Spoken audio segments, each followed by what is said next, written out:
We do welcome you into the Fumblegate Podcast, episode 25. Yeah, 25. Wow. XXV, is that what that one is? Sure. We're getting up to Super Bowl numbers now. Yeah, we are. We're getting there. Of course, yeah. And, of course, the Super Bowl matchup is now set. Oh, yeah. With the Patriots taking on the Vikings. And we will get into more of an in-depth preview of the Super Bowl come next week. We want to touch more briefly on last weekend and a little bit going forward. Two-man show this week, myself and Mr. Adam Kieft. Again, follow us on the Twitter at Fumblegate. And Mr. Kieft, your Twitter, please. At Fumblegate Fatty. FGP Cop, under the weather this week. He will not be in. But again, cheers, officer. We miss you, buddy. You can follow him on the Twitter at FGP Cop. We should have him back next week for really an in-depth and probably expanded edition of Fumblegate as we get you set for Super Bowl LII 52 or something. I saw the AP style book said we're going to address this now based on the year. So the Associated Press is going to address it as the 2018 Super Bowl. And some sports writer was like, you take that and you go to hell. Yeah. You go ahead and run with that. See how it works out for you. Yeah, no. AP just making up their own shit. Like they make up their own college football polls. They make up their own how we're going to word the Super Bowl every year.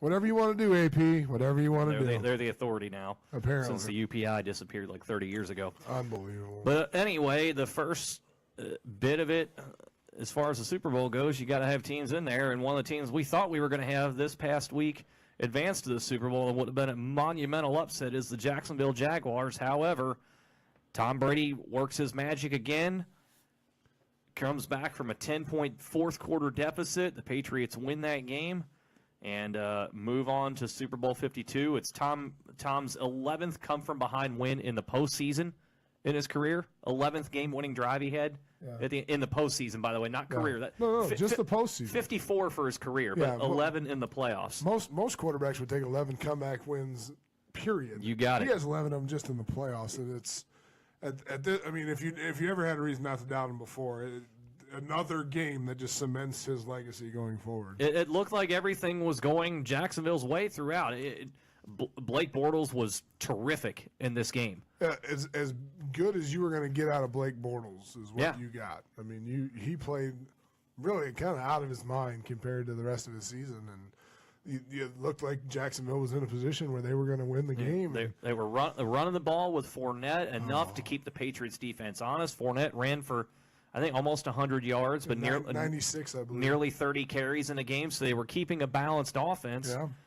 And then you build a 20-10 lead, but you in the fourth quarter, it's Tom Brady time. It never feels like, unless you get maybe a 3-score lead in that fourth quarter, which they had an opportunity to do, which I think we're going to talk about here in a second. They did.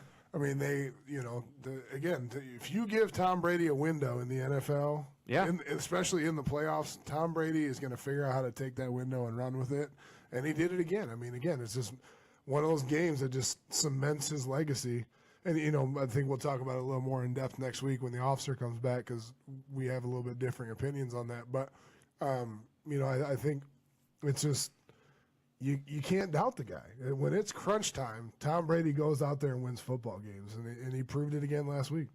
I thought last week going into the game that the issue with the hand could potentially creep up, and I thought at the time New England would have to perhaps rely on the run game more. And I don't think they ran the ball but maybe 12 times in the game. Yeah. They relied on Tom Brady. They stuck with him again, and he delivers again. That's what he does. Yeah, it is what he does. You really a lot of most of America, I'm sure, was pulling for Jacksonville in this game. Everybody outside of New England. You and I both picked the Patriots to win the game, and we were pretty close as far as our predictions go. By the way, scores we weren't far off on, and the officer wasn't off on his score. And again, he picked with his heart initially, but then he did have a good reason. If you watched his video, if you missed his video from last Friday, go back and take a look at it. The officer had some very good points in the game, and really that's what almost did end up making the difference. It really was, the defense and Jacksonville controlling the clock. I mean, they outgained them by 30 yards, and they had 35 minutes to 25 minutes total time possession. I mean, they did what they needed to do to win the game. They just couldn't overcome the guy wearing the number 12 jersey on the opposite side of the field. Yeah, just couldn't finish it off at the end. And so with that said, in your mind, is this a Patriots win, or is this potentially a Jacksonville choke job? You know what? I'm gonna give it a little bit of both. I'm gonna if you watch the show, you know I like to be as vague as possible, so it's hard to be wrong. Yeah, hard to be wrong. You know, I got a couple different reasons and a couple things I went through. I'm gonna second guess the Jaguars in the first half. I'm gonna second guess their decision to take a knee at the end of the first half. Yeah, 55 seconds left and 2 timeouts. 55 seconds left, 2 timeouts before halftime. No other team in the NFL did that with 50 seconds or more remaining in the game this season. That's the only team that did it with 50 seconds or more remaining with 2 timeouts to take a knee at the end of half. When up the first half, they really kind of dominated. They were having their way. Completely in control. And they were moving the football. Yeah. And they had an opportunity to, even if it's just to go kick a field goal, you got 2 timeouts in 55 seconds. And to me, the way it looks to me is you say, well, I don't trust my offense. I don't trust Blake Bortles to not throw an interception. I don't trust us to not give the ball back to Tom Brady with time. I was wondering on that if Doug Marrone thought, well, geez, Blake Bortles' track record isn't that good. He's playing very well in this game, but I still remember 2 weeks ago in Buffalo that disaster that was. I don't know that I trust Blake Bortles there. I think he just went. I think he just very conservative, obviously, but it was just deathly afraid of some kind of turnover that would maybe allow New England to get in position to score right before halftime, and then all of a sudden he's afraid of, if I go into halftime when they have a score right now, I'm going to get steamrolled in the second half. It's the only thing I can figure. I have a question here coming in from Facebook from Matt Romaine. He asks, and I'll get your thought on this. Yeah. With the Patriots, do you think it is more Bill and the coaching staff making changes in the game that makes Brady look so good? He said it's tough to win a game when the Patriots defense didn't give up a first down in the fourth quarter. Matt Patricia, that defense in the fourth was as clutch as Brady is. Yeah. So is it more on Bill Belichick making those adjustments in the second half, or is it Tom Brady? Is it both? I think it's a bit of both, and I think we were going to get into this a little bit here going forward, but since it came up, we'll talk about it now. Bill Belichick is by far the best coach in the NFL right now, and he was probably one of the best coaches in the NFL ever, if not the best. Tom Brady is probably, if not the best, one of the best players in the NFL, and I think that putting those two together makes a big difference. Matt Patricia's defense, again, they were phenomenal. Fourth quarter, Jacksonville had 17 total plays in the fourth quarter, 3 punts and a turnover. I mean, they couldn't do anything in the fourth quarter to even come back once the Patriots took the lead. But, when you can't stay on the field in the fourth quarter against Tom Brady, you give him the ball 4 times in the fourth quarter, he's going to make you pay for it. I went and looked back at the drive charts for Jacksonville in the fourth quarter, those 3 drives. I think it was 17 plays. I want to say for around 60 total yards. Yeah. 3 drives they had the ball. Every single drive on first down, they started first down, shotgun, start from the shotgun, hand off to Leonard Fournette. Yeah. All 3 times. You would think a guy like Matt Patricia, he's going to figure it out after the first time. Yeah. Not the second time, after the first time. So then you're the Patriots, they're probably going to run it on first down because they want to start working the clock. Oh, they got to get 3 or 4 yards on first down so they can set themselves up in a decent second New England knows it, loads the front. Fournette basically does nothing. Yeah. Now you're in a second and long situation where Bortles has to throw the football. Yeah. And New England knows it too, so you can drop guys back. And by the way, James Harrison was terrific once again for New England. It's a freak of a guy that is. The irony of 42-year-old James Harrison. Good job, Pittsburgh, for cutting him because you didn't think he could play. Well done. Yeah. He might win another Super Bowl ring. We'll talk about that next week. Knowing him being able to get pressure on Bortles in this game, they could sit back on second down, force Bortles to try and find something. It couldn't happen. Yeah. And then on third down every time, you're in third and long situations. Yep. They converted 1 for like 20 yards. But other than that, it's just all 3 drives. You run the exact same formations. You don't change anything. You brought the 3 same plays to the start of each 3 of those drives. And it's frustrating. And again, with a guy like Matt Patricia, you're not going to get away with that. With a guy like Bill Belichick, you're not going to get away with it. And it kind of goes back to the first half. If you don't have enough trust in your team to try and go score there, what did you think was going to happen coming out in the second half? At some point, you have to realize you're in the AFC Championship game. You're playing as a huge underdog in New England. You have to do something to try and attack them because you cannot sit back and give Tom Brady more opportunities. You can't work football. Within your own comfort zone. No. And I guarantee New England has seen numerous tapes of Jacksonville that in late game situations like that, they're going to go to similar sets. Yeah. So I'm sure after the first time, it's okay, they're running what they know. But then they come out on the second drive, and on the first play, Bortles is in the gun and hands off to Leonard Fournette.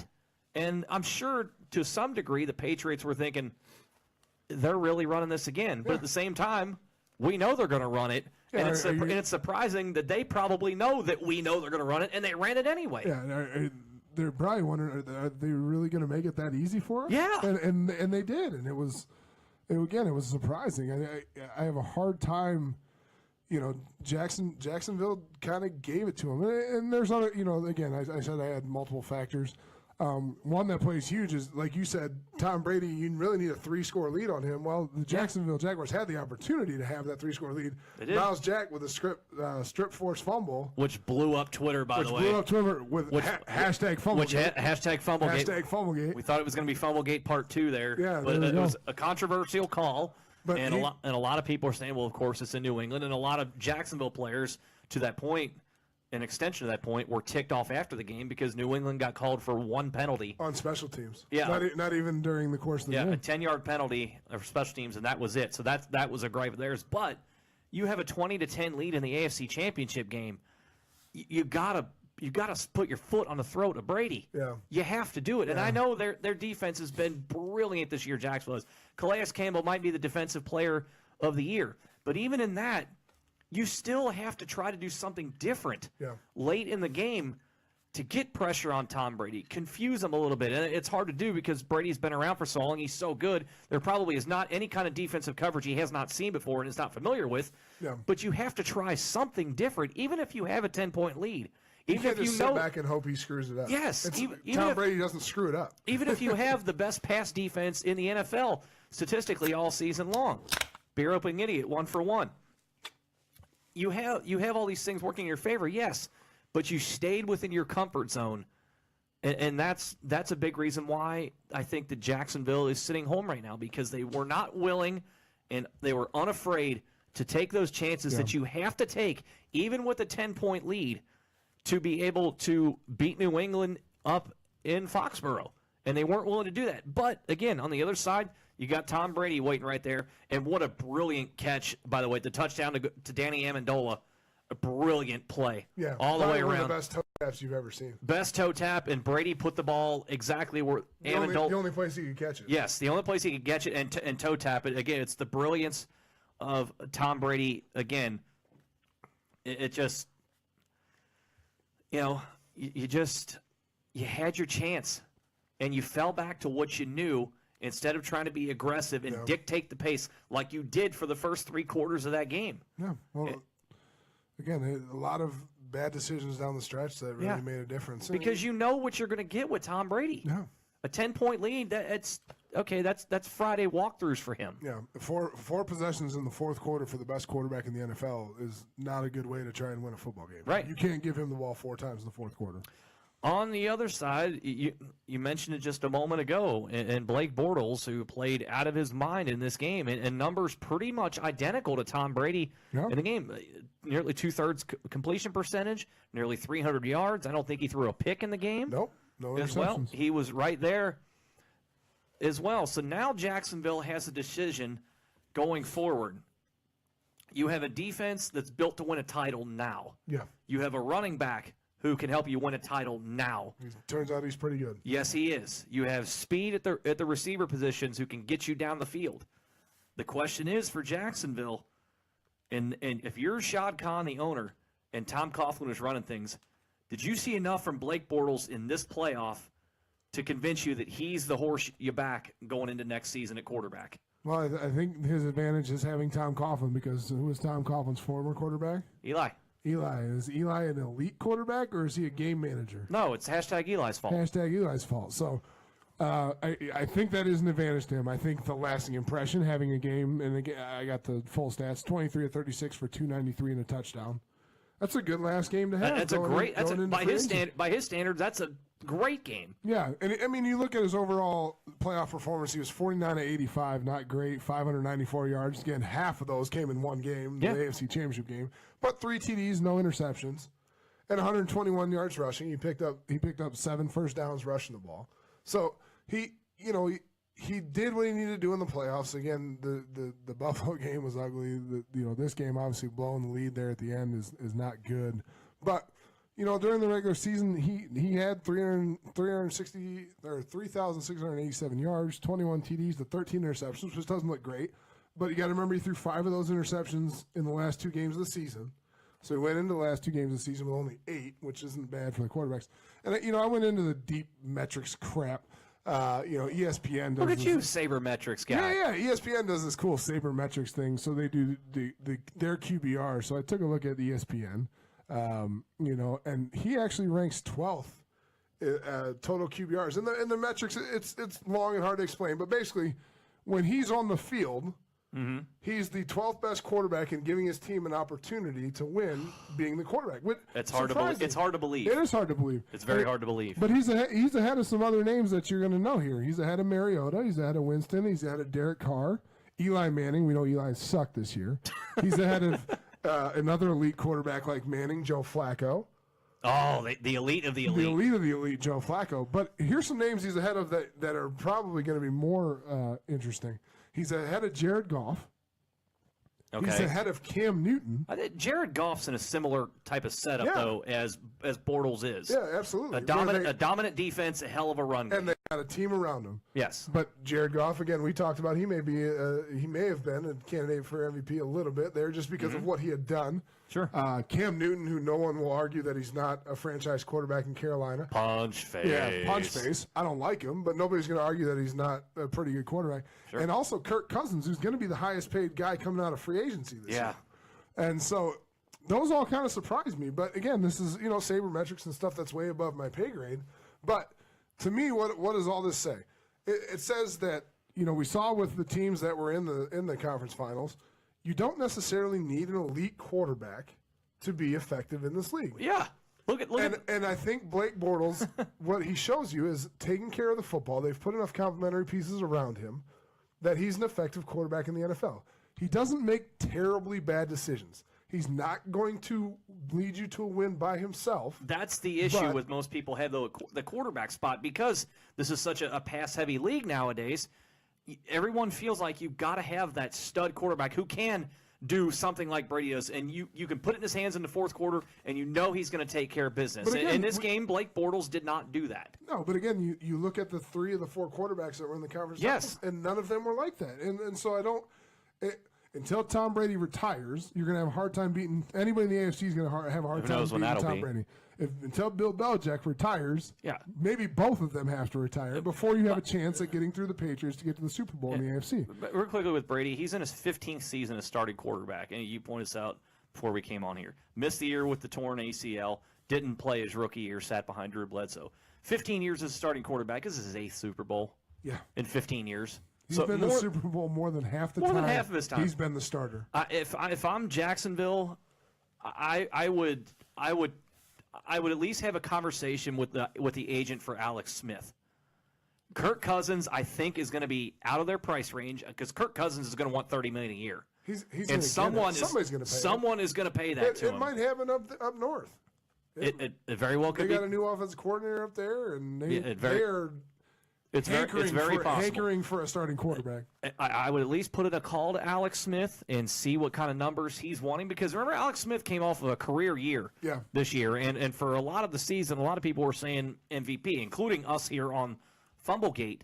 I would at least put in and see what you think he can do, and maybe how Tom Coughlin thinks he can match up with Alex Smith, because Alex Smith, by all measures, at least at this point, is basically, I think, a better version of what you have in Blake Bortles. He's not going to make the mistakes that kill you. He's not going to, by and large, he's not going to do like Bortles did, throw 5 picks in the last 2 games. You saw what he did at the beginning of the year when he was able to lead a team into New England in Week 1 and win that game.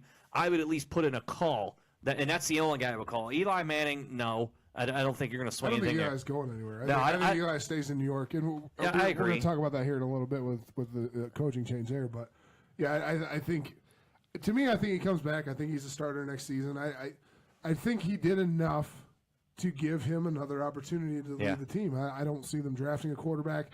if a guy like Alex Smith comes at the right price range. They're not going to draft a quarterback, but No, I think they would Alex at least Smith is in the right price range. I think you could see something like that. I don't see them abandoning Blake Bortles. Based on his performance this season, I don't see them abandoning him unless somebody like Alex Smith is out there for the right price. Yeah, I think that's the thing with Alex Smith as well. What's he going to want? Yeah. Because he had a career year this year. Of course, it's in a contract year. Yeah, it's a good year to have it. Funny how that works a lot of the time that you get that elite Joe Flacco. That's how it worked out for him. Yeah, have a career year in a contract season. You are not kidding. You talked about the fact that this conference championship games didn't have the elite of the elite quarterbacks outside of Tom Brady. Yeah. Well, we had that in the NFC with Nick Foles against Case Keenum, and the result, no one saw this coming. To see Nick Foles go out and just rip this Vikings defense to shreds, and the Eagles win the game. Win the game 38-7. It wasn't even that close. No. Minnesota scored the opening touchdown. That was ball game from there. And Nick Foles just absolutely, goes nuts in this game. And no one saw this coming. And Adam, I'll put this to you because you said last week here on the show, and a fair point, I agreed with you. Yeah. We asked the question last week: Who do you trust more? Who do you trust more, Case Keenum or Nick Foles? And I was wrong. We were both kind of in agreement with Case Keenum, and Nick Foles comes out and goes 26 of 33 for 352 yards and 3 touchdowns against that defense from Minnesota, which has been as good as anybody throughout most of the season. Top 5 defense all season. He just ripped them? Okay, so now, is that doubt about Nick Foles gone in your mind? It's not gone, but the only way that they win the game next week is if he plays like that again. They can't win the Super Bowl unless he has another game like that. I'm usually wrong about doubting people too long. I still doubt him. I still do. That was the game of his life, and more power to him. He led his team to the Super Bowl, and I think they're going to have a chance in the game. But stay tuned next week for our full predictions. Yeah, we'll break it down a little more next week. But I didn't see that performance coming. I didn't see the game. I don't think anybody saw the game going the way it did. No. Like you said, 75 yards on the first play on the first drive for the Vikings, and the game was over by halftime. Yeah, it was 14-7. Their next possession's a pick 6. Then they go 3 and out, give the ball back. It's 14-7 in the first quarter, and then from there it's 24-7 at halftime, and they never looked back. It was. I didn't see. I mean, it was a snoozer by halftime. Yeah, I mean, you didn't even have to keep watching it. And I think we talked in our chat thread that the officer said watching. The officer went, he went on to watch the movie Hot Tub Time Machine. Yeah, because it was that worthless. It was just shocking for so many different reasons. And I think one thing too that I think nationally they don't get enough credit for is the Philadelphia defense, who's been as good as a top 10 defense all season long. You could argue top 5. It was interesting, too, coming into this conference championship round, all 4 teams were in the top 5 in scoring defense in the league in the regular season. That hasn't happened since the merger. Yeah. That speaks to how good this was. I think to a certain degree, Philadelphia's defense has probably been the most overlooked this season. And I think because I think Philadelphia as a team's been overlooked because since the Carson Wentz injury happened. Yeah. Nick Foles came in and has not done anything spectacular, and you come off the week before where they managed the games. They put up 15 points against Atlanta. It won the game because of their defense.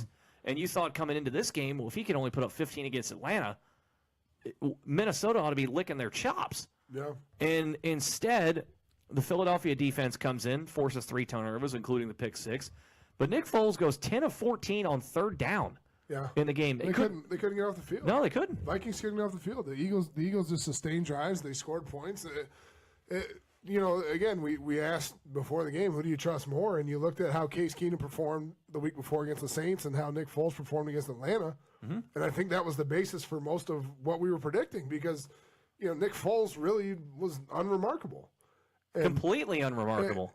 All of a sudden, something. I mean, it's the reason why playing at home makes a difference. I guess. Well, that's the reason why Philadelphia these last 2 weeks was a home dog, because everyone had such little faith in Nick Foles going forward. I think for that reason, that's the reason why they were a home dog. So you go back and look at the game now, and you just wonder again, what happened to this Vikings defense?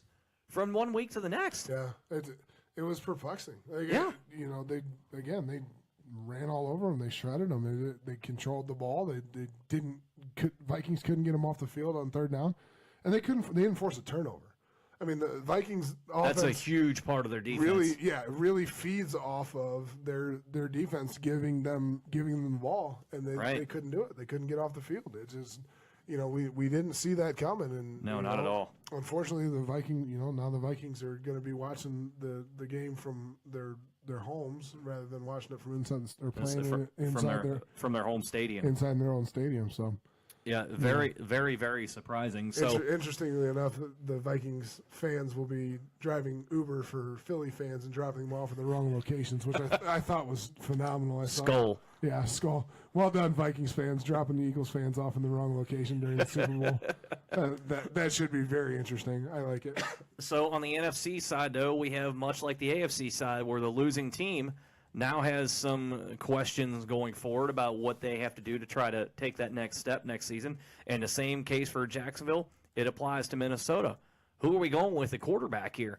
Because you had Case Keenum, who had a very, very nice season this season after the injuries to Teddy Bridgewater, who never really got back this season. Bradford got hurt early. Keenum had a nice season, though. He's losing his offensive coordinator. We'll talk about that here in just a couple of moments. But you've got three options up there in Minnesota now. Do you bring Case Keenum back? Do you go with Teddy Bridgewater, the guy you thought was going to be your franchise guy a couple of years ago? Yeah. And then he got hurt. You bring in Sam Bradford. Bradford's done all right up there in Minnesota. So who starts week one for this team next year? Because, again, similar to Jacksonville, they have a run game that's good enough to get them there with Latavius Murray and Jerick McKinnon. You have a hell of a defense that's aggressive and fast and can get to the ball and attack as well as anybody. Yeah. But you've got questions at that quarterback spot once again. So good questions. You have good problems to have. You have three capable quarterbacks. Now, to me, I'm going to immediately write off Sam Bradford. I don't trust Sam Bradford in his history. But you just said he's capable. He's capable. If I'm looking for a starter, I don't want an oft-injured Sam Bradford over Teddy Bridgewater or Case Keenum. That makes no sense to me. You say he's capable, but you're immediately writing him off. Because if I'm in the office, he is not the first quarterback on the list of those three. He's too often injured for me. I don't. But then you have Teddy Bridgewater, who had a gross knee injury 2 years ago. Gruesome knee injury. But Teddy Bridgewater's 25 years old. You got to remember he's young. But you have to figure he's lost a step or two with the injury. Yeah, and Bridgewater and Keenum are both. To me, this is where the issue comes. Which one of those do you re-sign, or both? Or where are the potential landing spots for the others? Bridgewater comes back. I also think Case Keenum comes back. Case Keenum, with the way he played this season, but Keenum's a free agent. I know. What can you get him on a contract? He can go out and contract? get paid like a starter if he wants to, if there's a team out there willing to spend the money. There are teams out there. There's Buffalo, Denver, and Arizona, teams that have quarterback positions that Case Keenum can fill. Mm-hmm. For some reason, I just think they both end up back in Minnesota. I think Case Keenum starts next season as a starter. I think Teddy Bridgewater is the backup. Sam Bradford's there, and he's your number three. Officer in the Facebook chat says he thinks we've got to roll with Keenum. And then another viewer in here, Ben, appreciate your comments there, Ben, says he thinks they're going to franchise Keenum, which puts him at $24 million. That's a lot to ask for Case Keenum. He's thinking they'll franchise him and then re-sign Teddy Bridgewater to a more team-friendly contract, maybe with a lot of incentives loaded in because of that injury going forward there. So interesting situation there. I don't know that Minnesota is going to put the franchise tag on Case Keenum. I don't think they franchise him. I think that he just re-signs there. Because the teams that are out there that are looking for a starting quarterback, I don't know if he'll get not superstar, but if he'll get high-end starting quarterback. He's not going to get like the franchise tag number anywhere else. No, he's not going to get $20+ million a year. Would he get? If you're a GM of another team, would you go $10 million? I give him $10 million a year. For the way he performed this year, I give him 2-3 years at $10 million a year. Yeah, because I mean, if you look at those teams, if you look at Buffalo, they're obviously not sold on Tyrod Taylor. No. Even a team like Cleveland. Well, Hugh Jackson basically said at the end of the year, Deshaun Kaiser's not my guy. Yeah. Well, and we know their new GM doesn't like starting young quarterbacks. He likes veteran quarterbacks too. You look at the situation, obviously, out in Arizona with the Cardinals, Carson Palmer's retirement. Yeah, Blaine Gabbert and Drew Stanton. Yeah, you need someone. Yeah, and you can't find anybody to play quarterback in Denver right now either. So there's going to be opportunities for him out there. I'm not taking a huge flyer on him. I'm not giving him Joe Flacco elite money. But, he's going to have an opportunity, if he wants to go somewhere else for a pretty decent-sized contract. But at the end of the day, I think Minnesota trusts him enough that he comes back. They pay him like a starter, and he comes back as a starter next year. I'm wondering, going forward next year with Minnesota, number one, who Mike Zimmer hires as his offensive coordinator, because Pat Shurmur has moved on. And, again, we'll talk about here just a moment.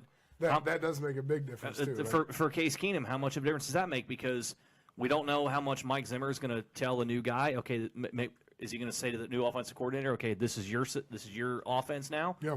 I wouldn't think Mike Zimmer would do that as a head coach. Say, add in some of your stuff, but this is our basic philosophy here and what we're going to do. And Pat Shurmur was able to bring the best out of Case Keenum. Like I said, he had a very good year this season all the way around. Yeah. So we'll see what happens there. Talked about Pat Shurmur a couple times moving on. He's now the head coach of the New York Giants. # Eli's fault. # Eli's fault. You have other changes that have gone around out there. Of course, Cleveland does have a new offensive coordinator. They have hired Todd Haley. Interesting. To be the OC there, and an interesting play for many reasons. Given the fact that he was made the scapegoat in Pittsburgh, and he's got some he's got some tricks up his sleeve. Of course, now he's probably a little bitter. Going against Pittsburgh twice a year, he knows everything about that offense. Yeah. He knows the strengths and weaknesses. Of course, Cleveland's got to have the talent. We know how much that's been an issue since 1999. That might be a bigger issue, but that's a bigger issue. He's a pretty good personnel guy too. So he built a pretty good offense there. Hugh Jackson has said, "I'm going to let him call the plays. This is his offense to run." You got two pretty good offensive minds because Hugh's got bigger fish to fry, like building a roster that's capable of winning, keeping his job, literally winning once. Yeah. You also have, as I talk about Pat Shurmur to the Giants, you have Arizona has hired Steve Wilks. If you're not familiar with that name, he's been Carolina's defensive coordinator for the last number of years, and a very good one at that. They've always had a very good defense. It helps when you have two studs at linebacker and Luke Kuechly and Thomas Davis. Yeah, it helps. To do that, it helps. And, of course, Julius Peppers, who's like 74 years old, still has like 10 sacks this season. 39, I think, but yeah. Is that his age or his sack total? Still playing football. He's ridiculous. Unbelievable. And then you also have, of course, it's not official yet, Matt Patricia going to be the next head coach of the Detroit Lions.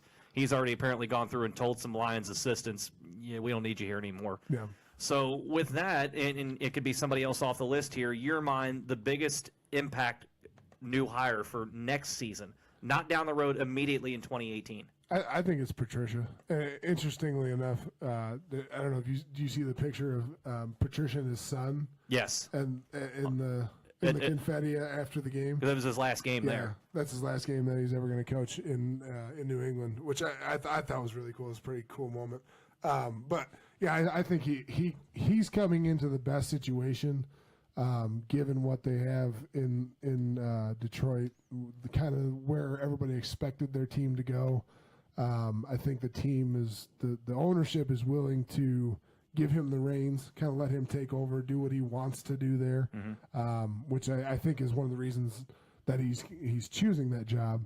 Because he's had other opportunities in the past and it just hasn't worked out for him. I think he's really seen something there that he's going to have a lot more control than possibly other ownership groups may have given him in the past. I just think that they're a team that's built to compete. If Aaron Rodgers is healthy, I think Green Bay goes back to the top. That is a very tough division, but it's also a vulnerable division. It is, you're just right. Because they do tend to beat up on each other a lot. So, I think he's got the best opportunity. I don't see the Giants going anywhere. I think they're stuck with Eli for the rest of his contract, even with Pat Shurmur coming there. They're stuck with Eli. I mean, we've talked about it at length. It's Eli's fault. He's not an elite quarterback, and now he's going to play until he's 40. And I don't see them getting back to any kind of contention. Arizona, you're looking for a brand new quarterback in Arizona. It's just it's not appealing to me. Todd Haley probably has the best gig as far as expectations because all he has to do he has to increase last year's win total. So as long as Todd Haley can increase last year's win total, he might be in the best spot. But I think Matt Patricia has the best chance to be successful. Well, with Patricia in going to Detroit, the offense doesn't need to change. The offense is ready to go. Yeah.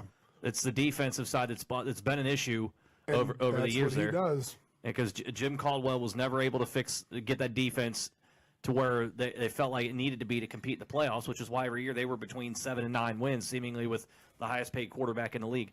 I think Pat Shurmur can do some work in New York with the Giants. Now the thing with Eli has been well documented here on Fumblegate, and you can go back and check out our past episodes to hear us talk in depth about Eli Manning. But you have Orleans Darkwa at running back, who broke out out of nowhere to have a really nice season. But you're going to have Odell Beckham back. Seemingly going to have Brandon Marshall back. Get a couple other injuries at the linebacker spot. If you can ever get Evan Ingram to figure out how to catch a football at the tight end spot, you have pieces there on the offensive side to put points on the board. And like we saw Shurmur do with Case Keenum, he's not going to ask his quarterback 2 for 2. He's not going to ask his quarterback to do anything ridiculous and beyond his capabilities. He's good at designing the offense to fit, and we talked about this last week. Yeah. They made a very good offense in Minnesota for Case to be effective. Yeah. And he can do that with Eli's diminishing talent. They got a long way to go. I think the Lions are closer. But he can turn them around. You're relying on a 38-year-old Eli Manning to lead your team still. I'm not saying they're gonna go from 2 or 3 wins they had this season, something like that, to all of a sudden where Philadelphia was this season with 13 wins. But I think next year, if you get all those pieces back, if you could figure out the secondary, what we thought on paper was going to be very good coming into the season, and Eli Apple just went bonkers for the wrong reasons. All kinds of problems going on. Right. If you could get that figured out, he is a hell of a talent. Yeah. In that secondary, I think you've got enough there to maybe you can get back to a 500 mark next season. You can ride Eli enough. And real quick here, to that point, is this the year the Giants finally draft a quarterback? Is Eli's heir apparent? They got to do something. You would think so. Where are they picking? I don't even know where they're picking. They're top 10, top 5. Well, they got to be top 10. But I don't know. I don't know if this is the season or not. Well, it'll be interesting to see, and we'll get into draft previews after the Super Bowl. We'll get into some draft previews and stuff. We'll look at teams' needs and stuff. But at some point you got to plan for that when that 2-year window with Eli's up, because he's not playing past 40. So maybe this is the year. I don't know. I think they can surprise next season. That's my biggest thing. For them, based on where they were this year, if they get back to 500, if they can that's pretty darn good. I can see get back into 8-8. I just think Patricia's starting with a better deck of cards. Matt Patricia is set up, no doubt. He's been one of the top assistants in the league for a long time. You wonder if there's something going on up there in New England that all of a sudden now you're looking at both coaches looking to get out? No, I just think they're both coordinators. I'm sorry, with Ian McDaniels. I just think that, again, Patricia's been a candidate for coaching jobs before. I think he finally found the fit that worked best for him. And McDaniels has been a candidate, or he's been a head coach before. He's been a candidate for a lot of jobs before. I just think it's a perfect storm of kind of coaching changes happening, and the jobs that are being opened is really what's leading to that. And again, changing coordinators with Bill Belichick hasn't seemed to change a lot in the past. No. So I don't think it changes much. It's just we talked about this before. Is Bill Belichick releasing this information on his own just to provide some drama so he can use it as fuel for his team? Because they always seem to thrive in the face of drama. So, maybe this is all just part of Bill Belichick's giant master plan, and he'll come up to me, I don't know anything about it. We're on to the next one. We're on to the next one. We're on to the next one. It's just interesting because we saw it happen 13 years ago, something like that, with Charlie Weiss and Romeo Crennel. Yeah. At that time, those two going off and becoming head coaches, and that didn't exactly work. Of course, Charlie Weiss went to Notre Dame. Romeo Crennel took over the Browns. Go figure. Not going to work out well for you, Romeo. Sorry, buddy. Go figure there. It's just interesting, and you just wonder, with the article that was put out by ESPN saying there's all kinds of wicked dissension between Robert Kraft and Bill Belichick and Tom Brady. Yeah, it's still not buying it. Again, if Bill Belichick wrote that article himself and released it, it wouldn't surprise me. But under a pseudonym. Yeah, they always seem to thrive when stuff Sure. like that happens. And Sure. I'm not buying any of the dissension stuff. And we may never know because, again, Bill Belichick's press conferences go about like, on the next one. I'm not going to talk about that right now. We'll just go on to the next one. You're not going to get any information out of them, so No. I'm not buying any of it. I think it's just all part of the scheme. Let's go on to the next thing here on the Fumblegate Podcast this week, episode 25. We appreciate everyone tuning in each and every week. Find us on Facebook, Twitter, and also subscribe to our YouTube channel. You can catch the Facebook Live replay of every broadcast from here forward. This week, we mentioned earlier that the city of Cleveland gets a second week off because the officer is not with us. But we said last week, Mr. Adam Kieft let the kickers have a week off from his eye. I thought they were going to have the rest of the year off. I really did. I didn't see us having any in the playoffs. But personally, not in the Super Bowl. We've said this time again: if you are a horrible kicker and you miss horrible kicks, Adam Kieft will find you. And with that, we bring back one more time, and maybe not for the end of the season. Who knows? Depending on the Super Bowl. We might find another one. We got the Senior Bowl coming up this weekend. Yeah, we got the Pro Bowl happening this weekend. We'll talk about the Pro Bowl here in a second. Yeah, but there's still opportunities out there. But again, I had kind of written it off because all we had left was elite playoff teams. We have elite college players playing in bowl games. So I had kind of written it off. But we do have now this week, the Fumblegate Fatty Kicker of the Week. It's the gift that keeps on giving because there's always a kicker out there. We're going to find you. So this one's a great one. So Jordan Descalo of the Eastern Washington Eagles, who play on what color turf? Red. Red turf, yep. So the NFLPA puts on one of these college all-star games, the NFLPA Collegiate Bowl. Which, by the way, before we get to that, shout out to former Fumblegate guest Quentin Wilson.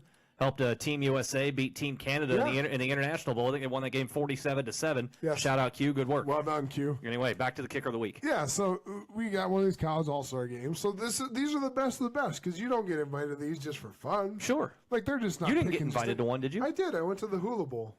Oh, they don't do that anymore. They don't do it anymore, but it was in Maui. I got a cool ring for it. Oh, that's cool. It's awesome. Yeah, it was actually a great time. I didn't know you got one of those invites. Yeah.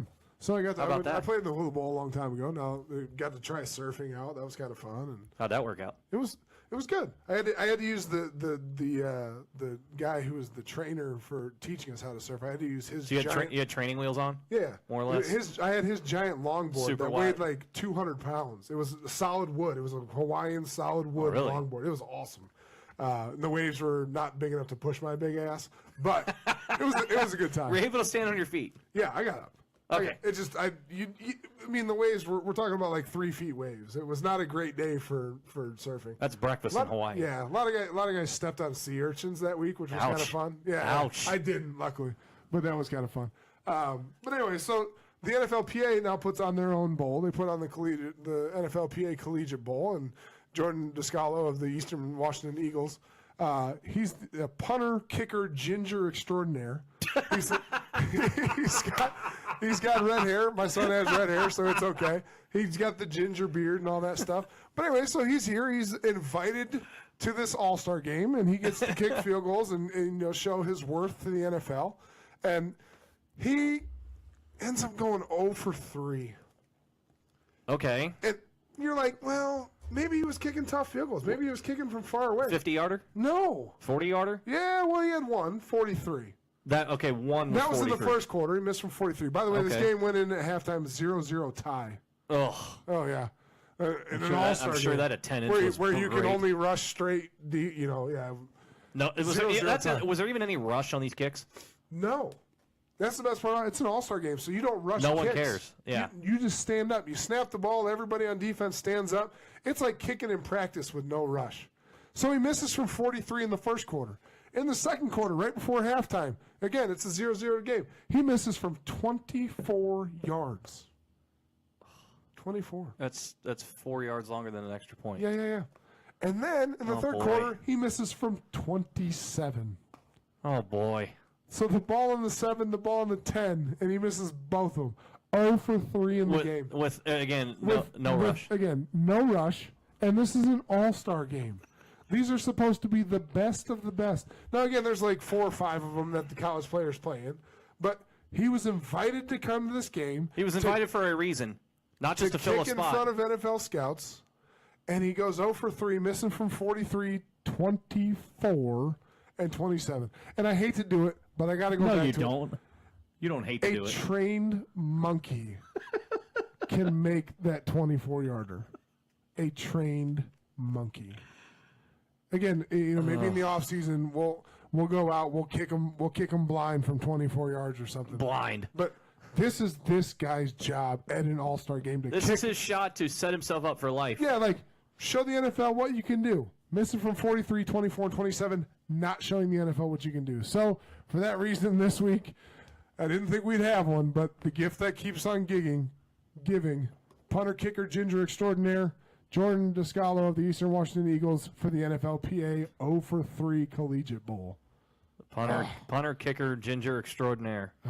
It's bad. Like I only caught the second 2. I didn't turn it on. There was 2 NFL. If those are the ones that are 30, those are the only 2 you need to see. Yeah, Josh Cox and Amari Coleman from the Chippewas were playing in that game, so I was turning on to watch those 2. I caught the missed 24-yarder, and it was 0-0 going into halftime. I'm like, you know what, I'll watch it. I got to see a score eventually. He gets a shot in the third quarter to make one. He misses from 27. Immediately I text our group chat and I said, well, I found a Fumblegate Fatty Kicker of the Week. How quickly, if you're on the sideline scouting, does his name just have a red Sharpie go right through It's hard enough as a kicker to get a job in the NFL. Yeah. He's done. Good luck in the Arena League. Do they still play NFL Europe? Maybe he's got a shot over there. No, they don't play NFL No, they Europe. got some pro leagues in Germany or something like that. That might be his best shot. With his background, he might have a shot in Europe somewhere. But you bum. Yeah, you're sorry, son. Sorry, son. Didn't work out for you. Never trust a kicker, even in an all-star game with no rush. Don't trust him.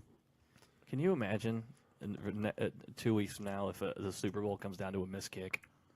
Oh gosh. Oh, I want it to happen simply because I know your tirade would be astronomical in that respect. And we'll talk about it again next week. I hope it's the Patriots guy that misses it. I doubt it's going to happen, but I would love to see the Eagles win on a missed field goal opportunity by the Patriots. I really would.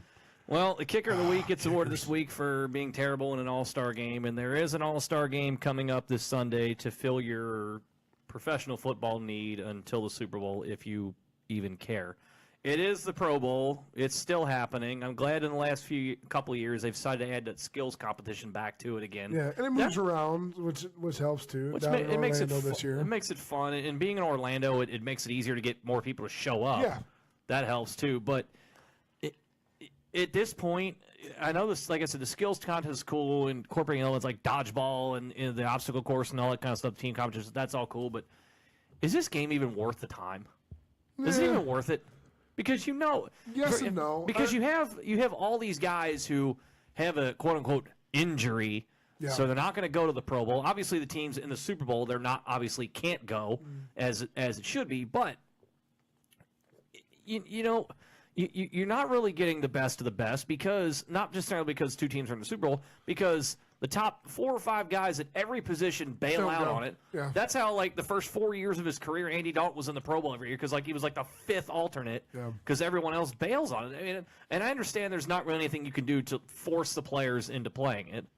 Yeah, which is fine.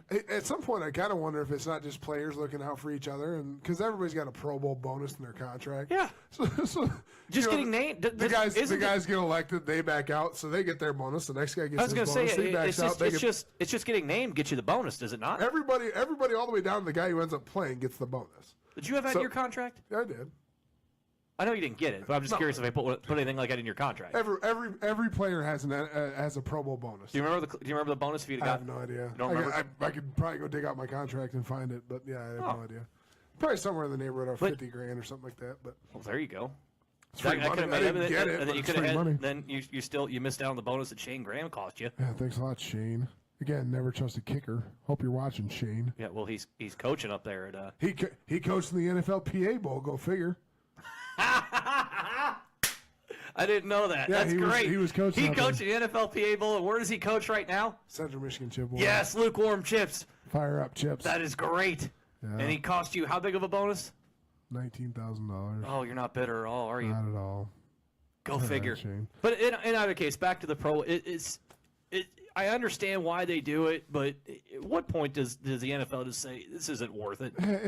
It's all about expanding the brand. I like that they move it around a little bit. It's not as fun. I think part of the reason that players aren't as excited anymore is they don't get to go to Hawaii every year. They got to go to by the way, Orlando. The officer says fire up salsa. Screw you, officer. Go ahead. Way to go, Thomas More. Go Fighting Saints. Let's go, Dixie. Anyway, yeah, to me, I'm glad they brought back the skills competition. I'm glad J.J. Watt spoke up a few years ago and he said, "Hey, let's make the Pro Bowl actually worth something. Let's actually play." And that's made it more interesting as now there is more competition. And again, guys aren't going out to hurt anybody. It's not like it used to be where guys are taking each other's heads off. But it's still a relatively competitive football game. There's still rushing the quarterback. There was a time where the front five, the O-line versus the D-line, it was like stand up and say they would hi. stand up, and then the defense couldn't play anything except man-to-man. They couldn't play any zone defense. Yeah. Like all that kind of crap. Every tackle was either a slide or pushing a guy out of bounds, or they just let the guy run for a touchdown. Yeah, I agree. It's become more serious, and part of that may be because it's the fifth, sixth, seventh guy down the line that's playing the game now, so they're taking it a little more serious. But it's fun to watch. I'll still watch parts of it. I'll still watch the highlights of it. To me, the thing that's more fun is the skills competition playing tomorrow night, Thursday at ESPN at 9. The most exciting thing I want to see Geno Atkins play dodgeball because he's officially been named to the team. So I want to see Geno play dodgeball. That's really I'm not what sure what's scarier, seeing him run forward to grab a ball when they blow the whistle, or him firing it at somebody's face. I just want to see, because we all know, if you're here in Cincinnati and around the league, you should know anyway. But Geno Atkins is a hell of an athlete. Yes, he is.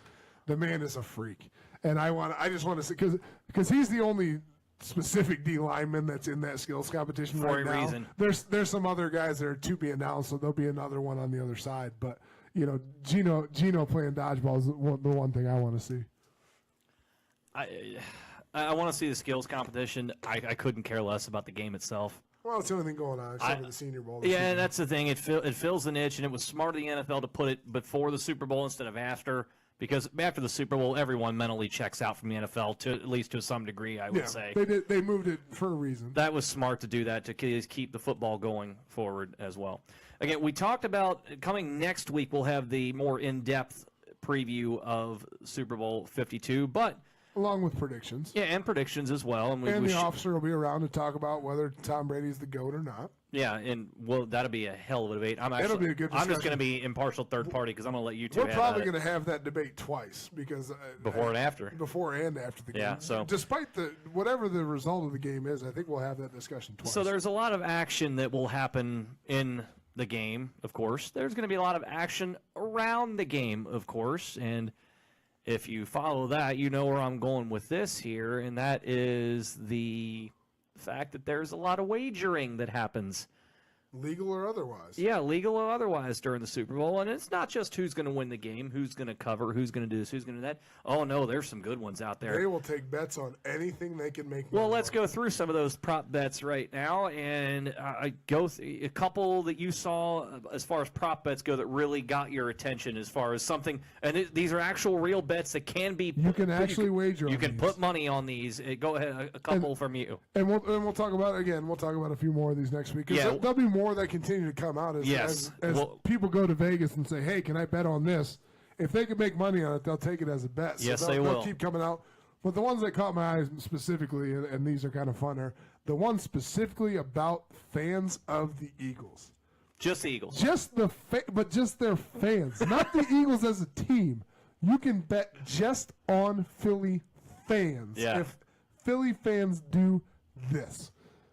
The odds that an Eagles fan runs onto the field during the game, a fan of the Eagles runs onto the field during the game, you're getting 50-1 odds that happens.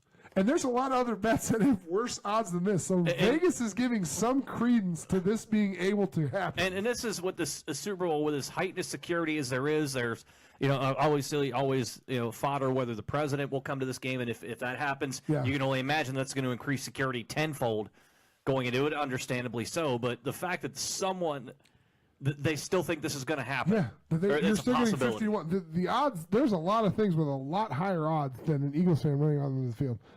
The odds whether or not they throw something on the field, you're getting 33 to 1. I would bet that all day long. Yes, and I'm not sure how you're going to prove who it was, but chances are if something is I guess the thought process is there's so many cameras around there, and everybody's going to have their phone out. Someone's going to catch someone in a green jersey chucking something. I'd put a few shekels on that all day. Here's where I'm at. If I'm an Eagles fan going to the game, Yeah. I am parlaying my ticket with a bet on myself throwing something onto the field. The fix is in. Honestly, if you're an Eagles fan, you go make that bet. You're going to the game. You go to Vegas. You make that bet. Put $10,000 on yourself. Go to the game and throw a beer on the field in the first quarter. And with your winnings, you can bail yourself out of jail. Exactly. Bail yourself out and go home. Like that, to me, that's almost a little too easy. Like that one, you have control over that yourself. You really do. You 33 to 1 you're getting on that. So $10,000 on yourself, you make $330,000. Do it. I'd do it. I'm not an Eagles fan. I don't have tickets to the Super Bowl, but if I did, I know what I'd be doing. And this one, as a casual fan, not being able to control it yourself, although you could control half of this bet. Yeah. The over/under on the number of Eagles fans that get arrested before the game starts. So the only thing I have about that was, what do they consider before the game? I would That's guess the up question. until kickoff. But when does it start? Does it start like now? Does it start like 8 o'clock that morning? That's what. Game. That's what. What do they consider before the game? Again, I guess we didn't research this well enough. But the over/under. No, it didn't say. It doesn't matter to me. It doesn't matter because I'm taking the over on this. What's the number? What?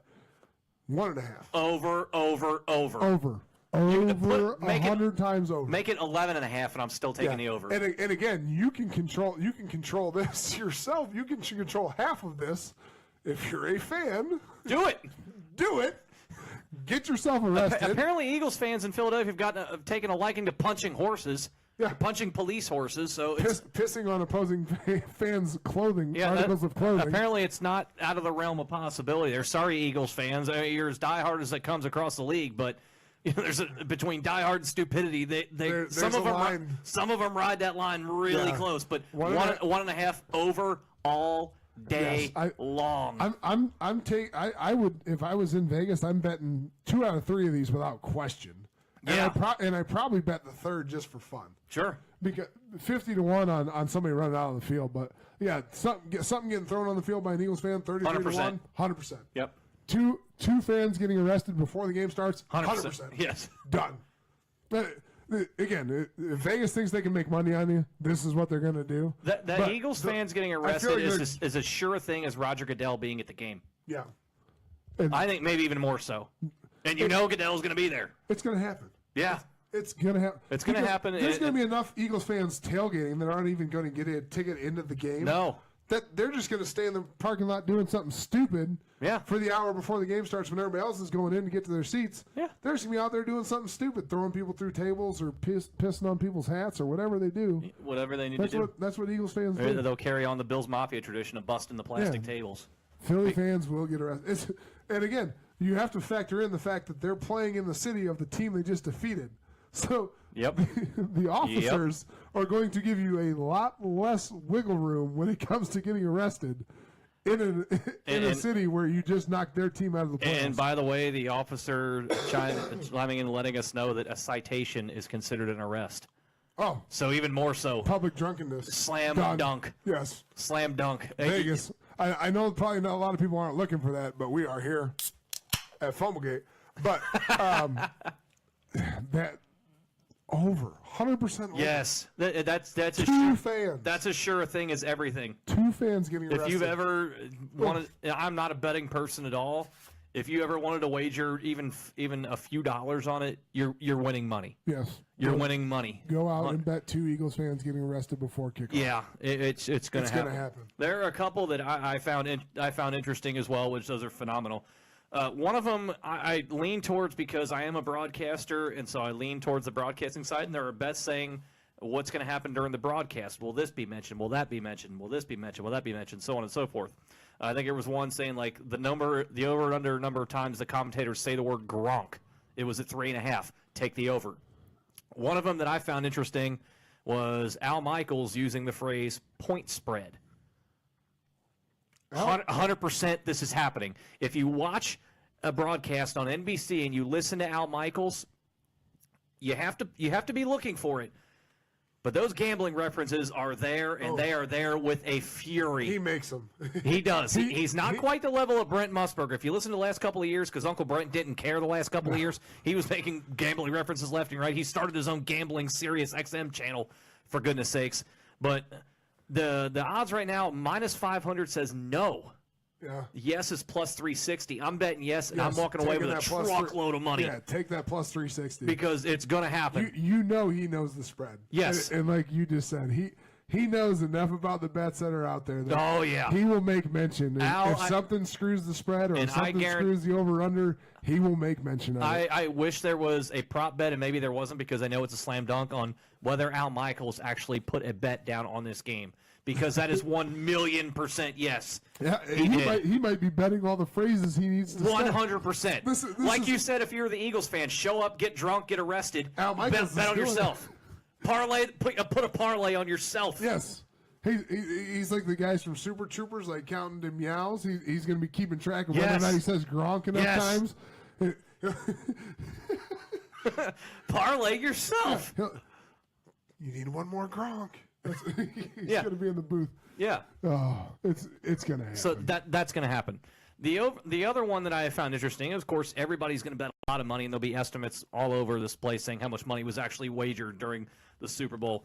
There is actually an odds number set. You can actually bet on how much money is bet. You can bet on the bets. Yes, you can bet on the amount of money bet during the Super Bowl. That number is $4.5 billion. $4.5 billion with a B. Over. It's only a matter of time before it's legal everywhere, but anymore nowadays. That's the thing. There's more access to it now. You can get a bet in almost anywhere in the country. Yeah, it's $4.5 billion over. This is people again. You can see people can gamble on anything. And by the way, Vegas will give you odds on almost anything. People are going to make those bets. Oh, it's going to happen. But back to your point about the Eagles fans and the number getting arrested at 1.5. 1.5. Yeah, 1.5. If that doesn't happen by 1 p.m. on Super Bowl Sunday, I am severely disappointed in you, Eagles fans. Come on, Eagles fans. Fly, Eagles, fly all the way to the slammer. 1 o'clock. If there's not more than 2 of you arrested, you've severely let yourself down. You've disappointed an entire fan base. What time do the lots open? Do we know what time they open for the Super Bowl? I don't know. Probably 6, 7 a.m. Yeah, I would think so. If they're going to charge you $500 a parking spot, they better. You got it. So that's what I'm saying. That's what I'm saying. 1 p.m. when the first of 25 hours of pregame kicks off. 1 p.m. on Sunday. If at least 2 of you aren't in jail and I don't see tweets from it and video from it, we have a major problem in Philadelphia, and you've let your city down. Come on, Eagles. That is our look at the Super Bowl for this week. And again, we'll have some more of these prop bets and a full preview and prediction of the Super Bowl coming next week. With the officer. With the officer, he'll be back as well. One of the last things we want to do to close out this show here, since we've got a week to cover the Super Bowl, that's coming next week here in Fumblegate. Something else happened that was kind of fun outside of the realm of football. We still kind of keep tabs on it a little bit here at the Fumblegate Podcast, myself more so than you or the officer, of course. And that is the fact that the WWE, yes, we're going the pro wrestling route here for just a couple of moments. A little segue. Yeah. The WWE this past week celebrated 25 years of Monday Night Raw. Now, they'll claim it's the longest-running weekly episodic program on television. No, it's not. You can find plenty of other examples to dispute that. But nevertheless, 25 years of Monday Night Raw. I grew up watching it. I still watch it to this day. My wife and I have a subscription to the WWE Network. It's phenomenal. I wore an AJ Styles shirt last week. You can go back and look at the tape. But again, 25 years of Monday Night Raw. So I thought it'd be kind of fun since football's a little quiet this week. Go back and reminisce on some of the times and maybe a favorite memory that we have here from the days of Monday Night Raw. Again, the last 25 years they've been on. Favorite memory, perhaps? To me, and I don't watch. To be fair, I don't watch wrestling nearly as often. In my prime wrestling watching days, I was a WCW guy. I was for a couple of years, and so I don't have as many Raw memories because I was more watching Monday Night Nitro. But to me, and it's not a singular event, but the thing that always got me is when you heard the glass break. Oh yeah. And you know who was coming down the ramp? Mm-hmm. Stone Cold Steve Austin. Mm-hmm. Anytime you heard that glass break and the look on everybody else's face because you knew that the Texas Rattlesnake was coming to raise hell and kick some ass. That always, like, you watching that episode when he came down with the McMahon family in the ring on Monday. Yeah. It's, to me, he's like the quintessential WWE guy. Yeah. And his backstory, he was found fighting in bars. That was how he was discovered. Yeah. And it's true to his personality, and they kept him in character, and that's who he was. Yeah. Just a guy who likes drinking beer. Still is. Drinking beer and kicking He has his own beer. Yeah. He has his own IPA now. Drinking beer and kicking ass. Texas Rattlesnake. Stone Cold, one of my favorites of all time. Hall of Famer, obviously. I just loved hearing that glass break, and you see him running down the ramp. Even when he got a little old with the knee braces, but yeah, both knee braces. Both knee braces. But he's. I would love to drink a beer with you, Stone Cold. By the way, we listen to your podcast too. By the way, yeah. Stone Cold. If you ever want to drink a beer, if you're ever in the Cincinnati area, we'd love to have a beer with you. He always. I love the T-shirt he wore for a while. It says "Arrive, raise hell, leave." Yeah. That's what he did. That was yeah. his persona and his character. That's the way he is in real life. He was great then. He was great then. He's still great now. Obviously, he's the reason why they're still in business because WCW about had him out of business. Yeah. Very close. He kept the business. Stone Cold carried him through that. Taker is my favorite of all time, The Undertaker, and of course he's still there now. The lights go out, the bell hits, everybody loses their mind. They do the same thing when the glass hits. But the Undertaker, same way. When when the lights go down. Yeah, and the gong hits. You know business is on. Undertaker's coming out. I'm going to go, there's two specific moments for me that stick out, and they both involve Stone Cold Steve Austin. Number one happened in 1997, September 1997, Madison Square Garden. The first instance we have of Austin, this is really on the rise before he becomes champion about 6 months later, thanks to help from Mike Tyson, which, by the way, brilliant for them to pull in Mike Tyson. The first time that Stone Cold hit the stunner on Vince McMahon, because nobody had touched Vince at that point. It was starting at that point where they started to finally acknowledge, yes, he's the owner, he's not just an announcer. Yeah. They started making him an authority figure.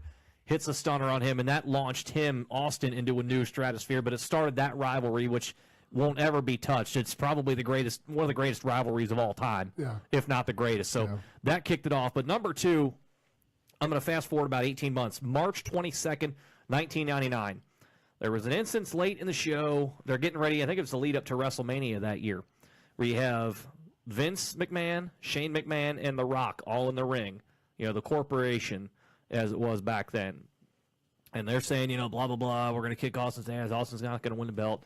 You hear the glass break. And all of a sudden you think Stone Cold, he's going to come down, he's going to talk some stuff, he's going to walk in the ring, he's going to, beat the hell out of him, and everybody goes home happy. No. He comes down to the ring, he don't walk. He drives a beer truck down to the ring and pulls out a hose that has beer up in it. And douses them. That was a good one. With beer. That was a good one. All the way, douses them, and he continues to do it. And he blasts everybody, even shoots some at the crowd. And then you see Vince McMahon in probably a $1,500 suit, covered in beer, gets on the mat and starts doing a swim stroke, like he's trying to swim away from the beer. Yeah. It's just so classic, and it's the reason why, like this on this past show, that the segment with Austin and the McMahons kicked off the show because everyone knows that's them. Yeah. That's what's set up. The beer truck, you can't top the beer truck. Yeah. Spraying everyone down with the beer. He did drive a Zamboni into the ring once. He did. He drove down to the Zamboni and rammed it in the side of the ring and jumped to the ring and tackled him, and he poured concrete into a Vince McMahon's Corvette. Yeah. He just did all kinds of stuff for him. He drove an ATV onto the top of McMahon's limo and cranked the engine through the sunroof for some reason. It was open. Well, in the monster truck, he had the Austin 316 monster truck. He had the monster truck. He had everything, and it just why it's the best. But it's just classic Raw. That stuff was so good. The beer truck is just unbelievable. And Coach Mike Polly, if you check out this week's episode, you'll probably agree. Coach Mike Polly, assistant Middle Tennessee, joined us a few weeks back. Huge wrestling fan. If you like some wrestling tweets, he does send some of those out. He had one for Monday Night Raw. He did a picture of himself with Billy Gunn doing the DX with the DX doing the DX thing. So good on him. Shout out, Coach. Yeah, way to go at Coach Mike Polly. Give him a follow on the Twitter as well. So as I said before, we will have a full Super Bowl preview next week. Finish with a big one. Mr. Kieft cracks open a Steve Weiser to close as we come to an end here on the show. Shout out. Yeah, I had to bring that back. Shout out Stone Cold Steve Austin. By the way, follow him on Twitter at Steve Austin BSR. Good follow there on the Twitter. And as Keith mentioned, his podcasts are really good as well. So back here on Fumblegate, we will have a full preview of Super Bowl 52 coming next week with myself, Mr. Kieft. Should have the officer back. Come on, officer. We need you, buddy. Yeah, officer should be back next week, and we'll get into the in-depth preview, the predictions. Kieft and the officer will have probably a nice discussion over Mr.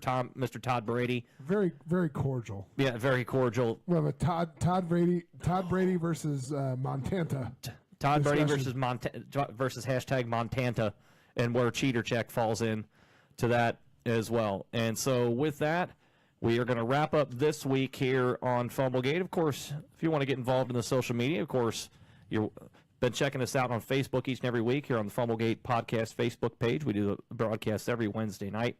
And, of course, if you're on Twitter, follow us on the Twitter at Fumblegate. Follow the officer at FGP Cop, Mr. Kieft. At Fumblegate Fatty. Use the hashtag Fumblegate. And, of course, any businesses out there interested in sponsorship of the show, we're taking those as well. FumblegatePodcast@gmail.com. You can listen to the podcast on SoundCloud, iTunes, Google Play Music, Stitcher. Just search Fumblegate, subscribe. That way you're notified every time. And you can watch every Facebook Live broadcast replay on YouTube. Just search Fumblegate. And, again, subscribe. You get notified. And invite your friends. Yeah, invite your friends. We're almost at 200 on the Facebook Yeah, we page. really do appreciate that. We're up near a couple hundred likes on the Facebook page, so we really do appreciate the folks getting tuned in with us and actually helping to spread our message out there, and we hope you're certainly enjoying what we bring to you each and every week. And with that, we want to thank everyone so much for joining us here on Fumblegate. One more time for the fatty, Adam Kieft, hashtag Beer Opening Idiot, who went a perfect 3 for 3 tonight. 4 for 4. 4 for 4 tonight. I'm sorry. We need the officer back because people are complaining that I don't have enough drinks. But I have to talk half the time instead of a third of the time. It really cuts into my drinking time. Yeah, it's Officer, we need you. Come on. I need you. My liver needs you. We should have the officer next week. We hope you'll be here with us next week as well. And we appreciate everyone joining us once again here on the Fumblegate Podcast.